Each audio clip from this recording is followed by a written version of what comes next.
This weekend will be one of the most important weekends, and I think one of the most exciting weekends that happens in Newcastle Diocese for a long time.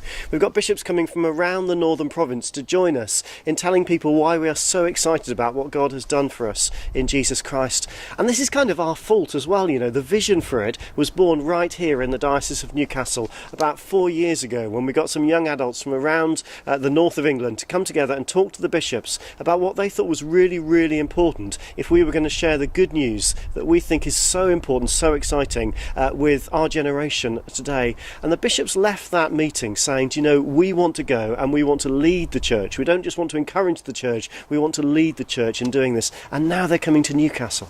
The good news of Jesus doesn't belong to the bishops, it doesn't belong to the clergy, it belongs to the whole of the church. So this will be a fantastic weekend if we can get together, we can use our imagination, we can have some fun. I love that verse in the Bible where it says Jesus came that they might have life and have it to all its fullness. And so we don't want to just be doing things in churches, we want to be in schools, we want to be in the pubs, we want to be on the streets, we want to see, you know, teddy bears with parachutes thrown off church towers and all sorts of wild things like that as we use our imagination in order to engage with people in their real lives, to explain why we think Jesus has a message for hope. You know, in this post-Brexit Britain where we find ourselves caught up in all sorts of conversations, we think Jesus has a life-changing message of hope, and it's for all of us to communicate. The message of Jesus is for ordinary people living ordinary lives. And when we talk about growing church, it's not for the sake of the church, it's because we think this message of hope, this message of love, really changes people's lives. As Archbishop Justin says, I believe the very best thing anyone can do with their life is give it to Jesus.